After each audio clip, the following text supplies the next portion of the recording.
네, 안녕하세요. 잘 보이시나요?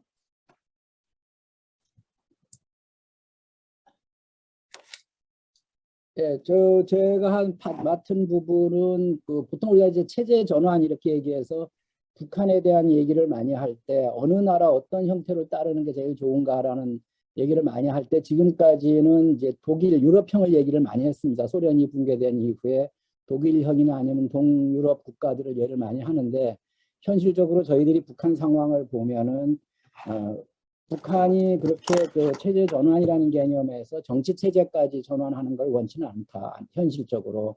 그러면서 저희들이 다시 경제학적으로 쳐다봤을 때 그 나라들보다는 오히려 중국이나 베트남, 캄보디아, 라오스처럼 정치 체제는 그대로 유지하면서 경제 체제만 전환을 한 그런 식으로 따르지 않겠느냐라는 이제 우리가 가설을 많이 세웠고요. 최근 저도 이제 그 분야에 대해서 연구를 많이 하고 있습니다. 하고 있는데 보시면 이 파트는 이제 우리 박사과정 학생하고 이제 같이 이제 쓰려고 지금 준비를 하고 있고요. 그 자료들 뭐 좀 약이 많기 때문에 중요한 부분만 그 중심으로 하고 이제 북한에 대해서 설명을 좀 드리도록 하겠습니다. 사실 우리가 체제 전환 얘기를 보통 많이 하면 이제 아까 말씀드렸던 대로 이제 독일은 완전히 통일형이 되는 거고요.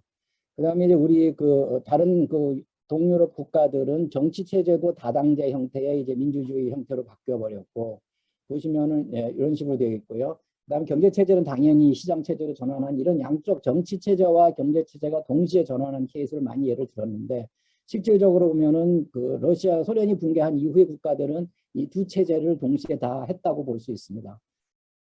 반면에 뒤에 보시면 여기에서 보시면은 반면에 이제 중간 후에 이제 말씀드릴 중국, 베트남, 캄보디아, 라오스는 정치 체제는 그대로 사회주의 체제를 그대로 갖고 있고요. 다만 경제 체제만 시장 경제 체제를 도입한 데라 그래서 저희들은 두 개를 다 하면은 체제 전환 얘기를 하고 정치 체제 전환은 그 정치 체제는 그대로 두면서 경제 체제만 전환시킨 경우를 우리는 이제 경제 체제 전환 이렇게 부르고 있습니다.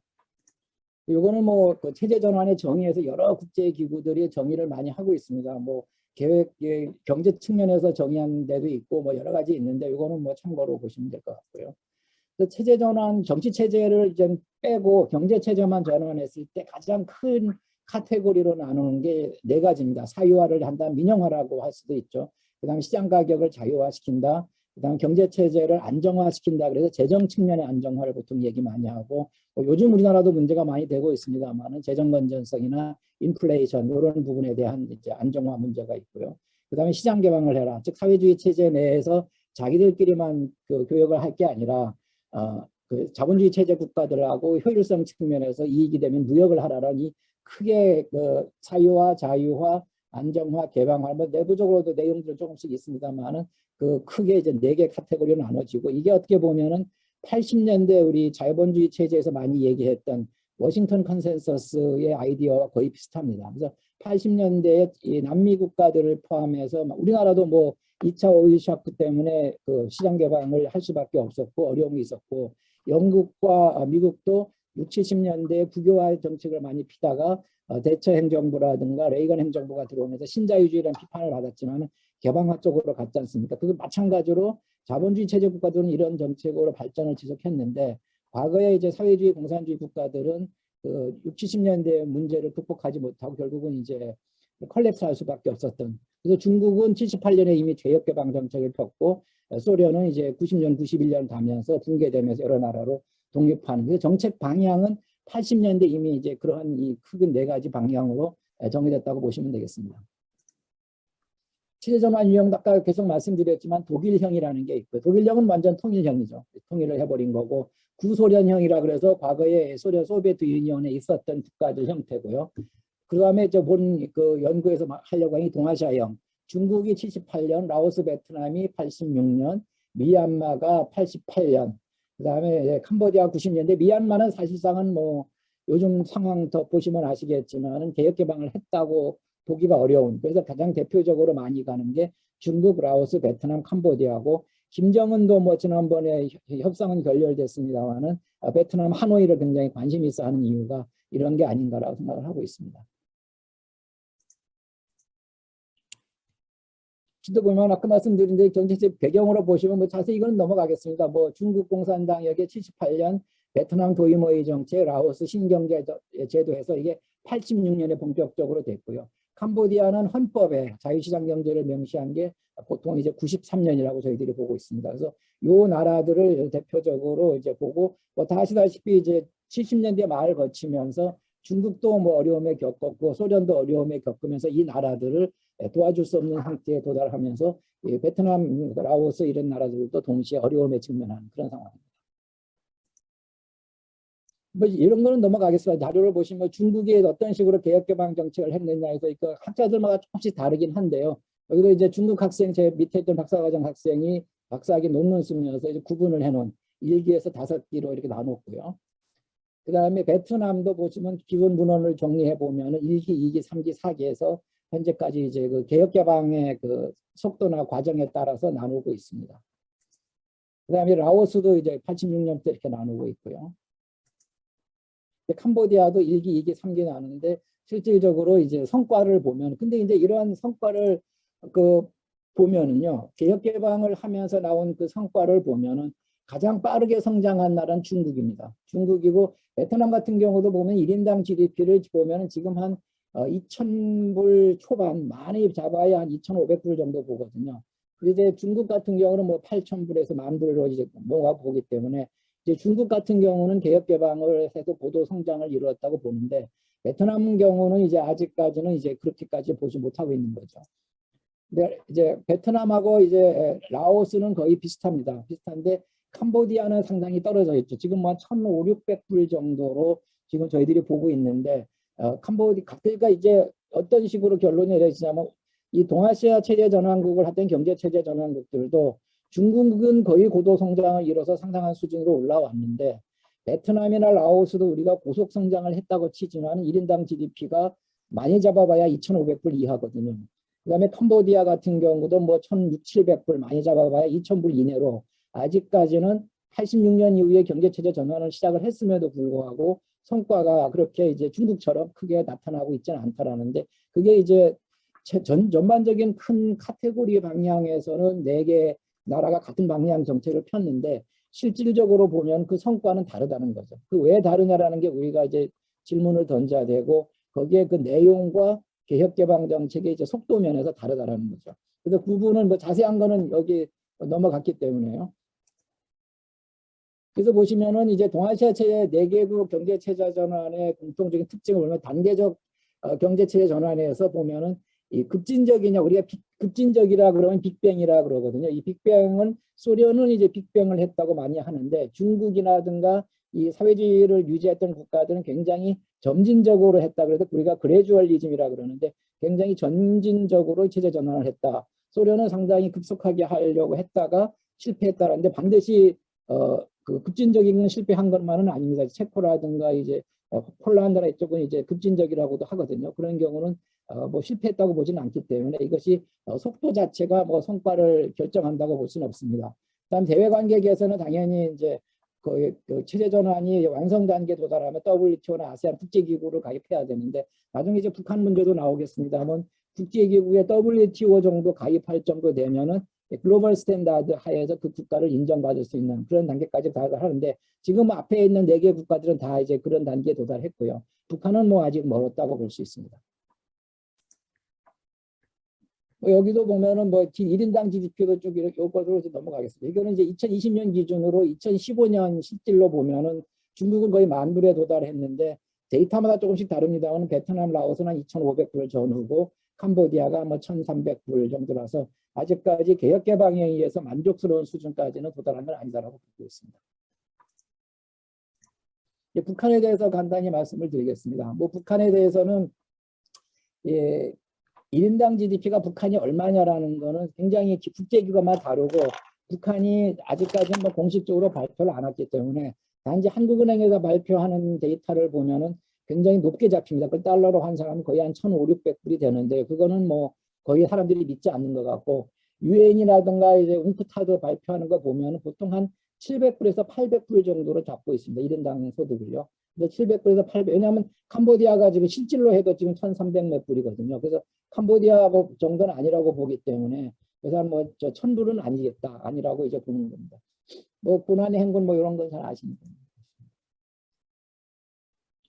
이것도 이제 북한의 이제 개혁개방 요 부분인데 뒷페이지에 보시면 북한의 개혁개방 배경 현황에서 우리가 생각했던 것보다는 상당히 이제 자유화되어 있다라는 건데요. 뭐 이미 김정일 시대부터 이 특징이 시장을 부분적으로 활용했다라는 얘기가 많이 나옵니다. 많이 나와서 그 최근에 이제 박사학위 논문 쓰는 사람들을 보면은 김정은 시대 들어오면은 제 자본을 갖고 있는 사람들이 심지어는 그 투자까지 할 수 있는 투자까지 허용될 정도로 많이 허용을 하고 있다라 이런 부분에서 이제 상당히 그 시장 기반이 되고 있는데 그게 어떻게 보면은 거꾸로 보면은 전통적인 사회주의 체제 내에서의 그 배급 시스템 그것이 작동하지를 못하고 있다고 볼 수 있습니다. 결국은 그걸 못하기 때문에 주민들이 다 시장 메커니즘을 통해서 명시적으로 시장이 인정이 안 되지만 일종의 암시장이죠.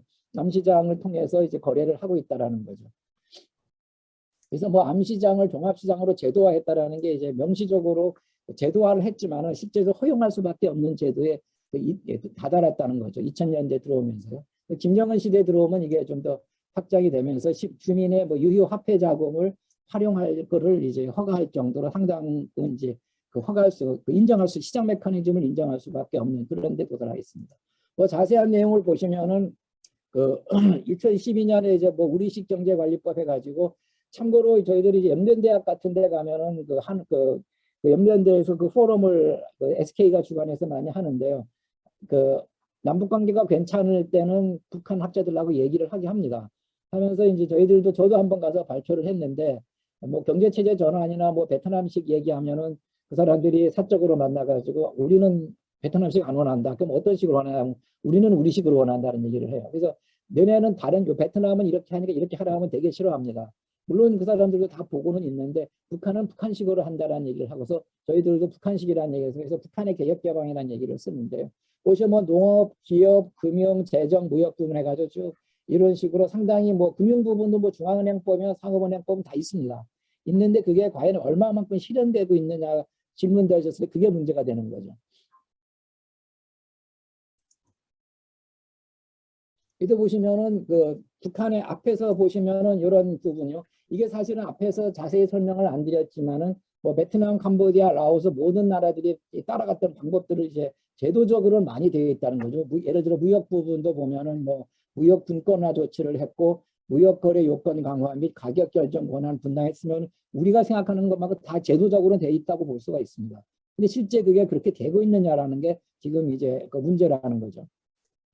보시면 동아시아 4개국하고 이걸 같이 비교를 해보면 아까 말씀드린 대로 큰 카테고리상으로는 사유화, 자유화, 안정화, 개방화라는 건데 이거를 이제 보면은 이제 이 기준으로 보면 농업 부분에 보면은 동아시아 자사업이 실제적으로 프라이빗타이제이션, 사유화, 민영화도 이제 토지는 국가 소유지만은요. 그래서 하겠지만은 이 사유화는 아직까지는 이제 불가능한 거고요. 그 다음에 이제 국가 생산물을 국가 수매제인데 이게 이제 얼마만큼 이제 인정이 되느냐. 예를 들어서 중국 같은 경우는 이제 78년부터 할 때는 그 농민들한테 당신이 얼마만큼을 재배를 해서 얼마만큼 국가에 내놓으시오 그러거든요. 그거에 잉여 농산물은 당신이 시장에서 처리하시오 이렇게 돼야 되거든요. 그게 되면은 농민들이 그 정부에서 배당된 그 이상으로 생산할 인센티브가 있는데 그게 없으면 안 된다는 거죠. 시장 메커니즘을 인정해야 되는데 아직도 이제 생산물 국가 수매제를 그대로 유지하고 있다는 거죠. 그래서 농업 부분에 아직은 이제 개혁하기 어렵다는 거고, 그 다음에 기업 부분은 당연히 이제 국유 기업을 민영화 사유화를 했고 자율 경영을 유지하지만은 아직까지도 자율 경영 개념을까지 북한에 넣기는 어렵다라는 거죠. 어느 정도 이제 자율권은 주기는 있는데 그렇지만은 기업의 고용 권한이나 이런 것도 뭐 어렵다라는 거죠. 뭐 개성공단 같은 경우도 한국 기업이 가가지고 고용을 마음대로 하는 게 아니거든요. 그 개성공단에 있는 기업 업체가 북한 당국한테 우리 회사에 뭐 100명이 필요하다 그러면 100명을 북한 당국에 보내주는 형태이기 때문에 고용의 권한이 없습니다. 그 개성공단에 간 우리나라 기업들도요. 그다음에 무역도 마찬가지로 이제 동아시아 4개국들이 경제 특허나 뭐 경제 자유구역 같은 걸 만들어서 여러 가지 걸 하는데 북한은 아직은 경제개발구도 있기는 있습니다. 굉장히 많이 설치는 되어 있는데 제대로 되고 있는 게 하나도 없다라는 얘기죠. 뭐 개성공단도 일종의 경제개발 특구죠. 그래서 아직까지는 동아시아 4개국의 그 개혁개방과 이제 비교할 정도는 아니다라는 거죠. 그래서 저희들이 비핵개방을 대해서 이제 제안하는 방법은 단계 그 경제 체제 전환을 한 이 4개국 수준으로 당장 한다는 건 100% 불가능하다는 거죠. 김정은 입장에서 보면은 경치가 불안해지고 경제가 불안해지기 때문에 받아들이기 어렵다라는 거죠. 그래서 제가 이제 논문 쓰면서 하는 거는 지금 상황에서 1단계라는 거는 개혁개방 조치라기보다는 일종의 경제 원조형이라 그래서 우리가 개성공단을 경제특구라고 얘기하기 어렵거든요. 뭐 아까 말씀드린 대로 뭐 고용을 뭐 기업들이 마음대로 한다거나 송금을 한다거나 이런 자유가 하나도 없습니다. 전부 북한 돈, 그 임금 지불도 고용 노동자한테 직접 지불하는 게 아니라 직접 북한 당국한테 줍니다. 그래서 북한 당국이 실제 노동자한테 얼마 임금을 주는지 아무도 모릅니다. 그러니까 이게 국제적으로 보면 글로벌 스탠다드로 보면 이게는 그 시장 메커니즘이 작동하는 그런 지역이 아니라는 거죠. 근데 그거를 이제 보면은 금강산 관광도 마찬가지죠. 개성공단도 마찬가지죠. 이런 경우는 어떤 경제 협력이라기보다는 우리가 이제 그 대외 원조 자금이 거의 3조 원이 되거든요. 매해마다. 근데 이게 북한이 다른 외국이 아니기 때문에 대외 원조 자금에 포함되지는 않습니다만 그런 원조 형태로 무상 원조 형태로 이 경제 원조형이라 그래서 개성공단이나 금강산 관광 형태로는 지속해야 된다. 그다음 두 번째 단계는 북한을 전면적으로 개방하기는 어려우니까 지금 만들어진 경제 특구 중에서 몇 개만 골라가지고 이 앞에서 말씀드렸던 경제체제 전환국과 같은 형태로 개혁 개방을 해라. 그래서 그 지역만 먼저 자본주의 체제의 그 경제 그 개혁 정책을 쓰는 게 어떠냐. 그렇게 되면은 이 국제 기준을 준수해야 되거든요. 노동이라든가 노동 고용을 좀 자유화돼야 되고요. 임금도 노동자와 기업이 협상이 돼야 되고 해외 송금도 인정이 돼야 되고 뭐 환율도 어느 정도 안정화되는 이런 형태로 돼야지만이 우리나라 기업들이 아니라 외국 기업들이 투자할 수 있는 여건이 돼야 된다는 거죠. 그 단계가 지나서 요거는 좀 장기적으로 보자는 겁니다. 그래서 우리가 당장 북한한테 이런 식으로 요구하면은 북한이 받아들일 수가 없다는 얘기죠. 그래서 당장은 이제 우리가 물론 이거는 핵 문제는 당연히 먼저 선행적으로 해결이 돼야 됩니다. 이 논문의 전제 조건은 해결하라는 이런 정치적인 문제는 당연히 해결됐다라는 전제하에서 했다고 있는 겁니다. 이런 거 제안이고요. 나머지는 저희들이 지금 논문으로 쓰고 있는 건데 지속가능 발전이라는 목표를 해가지고 저희들이 따로 추정을 하고 있습니다. 다른 논문에서 추정을 하고 있는데요. 근데 이제 북한에서는 발표하는 데이터가 없기 때문에 이 북한에서 얘기하는 그 지속가능 발전 목표 있지 않습니까? 이거를 17개 목표에 한 230몇 개 그 세부 목표로 되어 있는데 실제 데이터를 구하기가 어렵습니다. 어려워서 전 세계의 주요 국제기구에서 발표하고 있는 북한 관련 지표들을 모았습니다. 모아가지고 보면은 북한이 보면은 이런 식으로 그 목표가 17개 있지 않습니까? 이런 식으로. 이거는 자세히 설명은 안 드리겠습니다. 이런 식으로 해서 이제 그 SDG 현황을 해서 그래프만 먼저 보여드리면요. 이런 식으로 저희들이 뭐 2019년에 이미 그 논문은 썼었는데요. 요 17개 지표를 그 통계 분석을 해가지고 팩터 애널리시스라는 얘기를 쓰는데 그 팩터 애널리시스를 해가지고 과연 북한의 지속가능 발전 지표가 어떻게 되는지를 저희들이 추정을 했습니다. 해보면은 뭐 보시면 아시겠지만은 지속가능 발전 그 17개 목표를 결합한 형태의 지속가능 발전 지표가 2000년대 초반 뭐 고난행군 이런 시점도 있지만 쭉 떨어지다가 다시 올라갔다가 2015년 이후에는 다시 떨어지는 형태로 됩니다. 그래서 이 북한의 그 경제 상황만이 아니라 전반적으로 그 지속가능 발전이라는 차원에서 봤을 때 상당히 이제 북한도 어려움의 측면에 있다라는 부분이고 다른 나라들은 여기는 그 설명을 안 드렸습니다만은 다른 4개국을 보면은 이 4개국들은 지속적으로 이렇게 상승하는 형태로 지속가능 발전 지표가 나타나는데 북한은 굉장히 플럭추에이션이 심합니다. 심하다는 얘기는 여기 뭐 이제 여기 지표를 하나하나 이제 말씀을 안 드렸습니다만은 이제 1번에서 17개 지표까지 보면은 사회 지표가 5개, 뭐 환경 지표가 있고, 그 다음에 경제 지표가 있고요. 그 다음에 여기 경제 관련 지표, 사회 지표, 뭐 환경 지표 이런 식으로 경제, 사회, 환경을 같이 어우르는 게 이제 우리가 지속가능 발전이라고 그러고 북한도 실질적으로 이 보고서들을 발표를 하고 있습니다. 2021년에도 발런트리 내셔널 리뷰 해가지고 이 지속가능 발전을 위한 환경 부분에 좀 많이 오리엔트 되어 있지만 북한도 발표는 하고 있습니다. 발표는 하고 있는데 그거를 반영하는 한 230여 개의 유엔이 지정하는 그 지표를 하나하나 다 발표는 하지 않기 때문에 우리가 이제 국제기구를 통해서 얻은 데이터로 해서 이제 프락시로 썼기 때문에 뭐 데이터상의 불확실성은 있지만은 북한의 그 지속가능 발전 지표를 보면 다른 나라와 달리 굉장히 변동이 심하다는 거죠. 심하다는 얘기니까 아까 말씀드렸던 그 개혁 개방이라는 거를 빨리 해야 된다. 자본주의 체제 형태해야 되는데 당장 우리가 단기간에 제한할 수 있는 1단계, 2단계, 3단계 형태로 좀 단계별로 우리도 제한을 해야 되고 그다음에 북한도 이거는 북한을 저는 따를 수 있다고 보거든요. 근데 북한한테 3단계를 직접 하라 그런 걸 100% 따를 수가 없습니다. 따를 수 없기 때문에 북한도 이제 한 단계씩 1단계부터 우리나라의 원조형으로 경제협력이라고 부르기보다는 원조형으로 해서 조금씩 점차적으로 시작해서 북한도 동아시아계 국가들 4개 국가들처럼 자기들의 기득권은 그대로 유지하면서 경제체제는 좀 자본주의 체제로 전환하는 그런 형태로 해주는 것이 좋지 않겠느냐. 그래서 저희들이 결론은 이제 그런 식으로 결론 내렸고 아까 말씀드렸던 대로 마지막에는 지속가능 발전 지표를 조금 추가해서 북한의 이제 또 방향을 좀 더 제시하는 그런 식으로 논문은 이제 마무리하려고 하고 있습니다. 예, 이상으로 하겠습니다. 감사합니다. 네, 감사합니다. 강선희 선생님. 짧은 시간인데 맞추셔서 아주 타이트하게 그 좋은 내용들을 잘 전달해 주셨습니다. 동아시아 경제 체제 속에서의 북한의 개혁 개방이 어느 수준인지 또 구체적으로 어떤 식으로 또 새롭게 방향들을 모색해야 될 건지 그 내용들을 잘 전달해 주셔서 많은 걸